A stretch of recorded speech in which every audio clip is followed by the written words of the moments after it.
Reading welding symbols, Module 13, Dimensioning Groove Welds. In this module, we're going to talk about the dimensioning of groove welds, square groove welds, V groove welds, bevel grooves, U grooves, J grooves. We're going to talk about the break in the arrow also. The V groove weld, in which the edges of both pieces are chamfered, either singly or doubly, to create the groove. The angle of the V is given on the weld symbol, as is the separation of the root, if any. So here you can see that they've given you on the left-hand side, they've given you 60 degrees that they want on the bevel.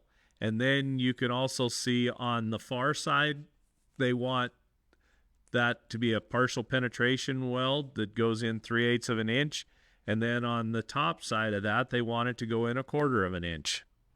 And then on the right-hand side, you've got 3/8 of an inch weld at 60 degrees, and it's a partial penetration groove weld.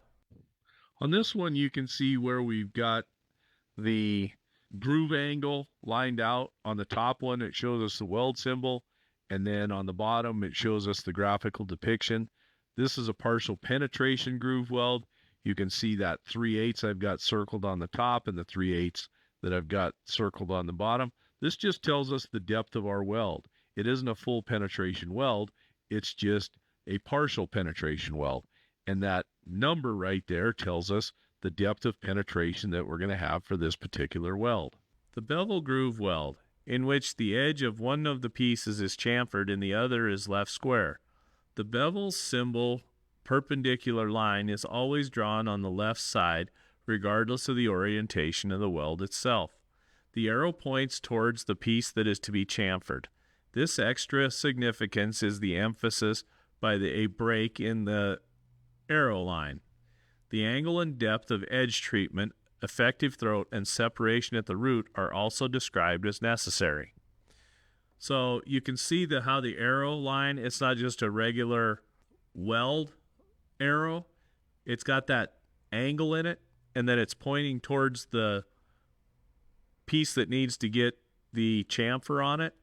So it's telling you to put a 40-degree chamfer on that one piece. If it was just, hey, weld this up, it would just be a straight arrow. But this is telling you that one piece needs to be chamfered, and this is what the weld groove needs to look like. U groove. The U groove weld, in which the edges of both pieces are given a concave treatment. Depth of edge treatment, effective throat, and separation at the root are described as shown here.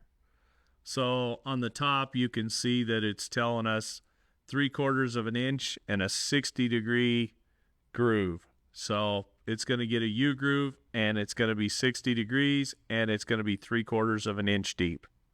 And it's going to be on the other side.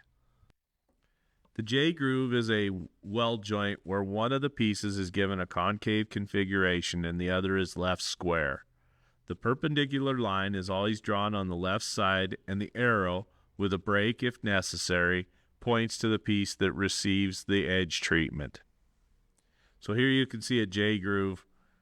They want it 3/4 of an inch deep with a 40-degree bevel angle on there. So you can see what the top shows what the weld symbol is, the welding symbol looks like, and the bottom shows you what the joint configuration is going to look like.